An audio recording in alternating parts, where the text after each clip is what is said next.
সম্মানিত প্রিয় ভাইরা, আজকে এসএসসি পরীক্ষার রেজাল্ট ঘোষণা করা হয়েছে। আমার অনেক প্রিয় ভাইরা আজকের এই পরীক্ষায় উত্তীর্ণ হতে পারেনি, তাই তাদের অনেক মন খারাপ।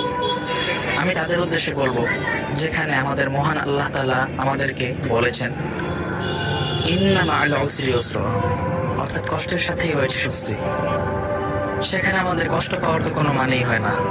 ভাইরা, আসুন আমরা সবসময় চিন্তা করি দুনিয়ামুখী না হয়ে আখেরাতে কিভাবে সফল হওয়া যায়।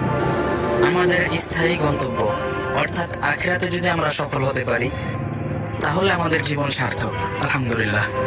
আমাদের প্রিয় রাসূলুল্লাহ সাল্লাল্লাহু আলাইহি ওয়াসাল্লাম এই বিষয়ে বলেছেন যে একজন মুমিনের পরিশ্রম এবং কষ্ট কখনোই বৃথা যায় না। আলহামদুলিল্লাহ।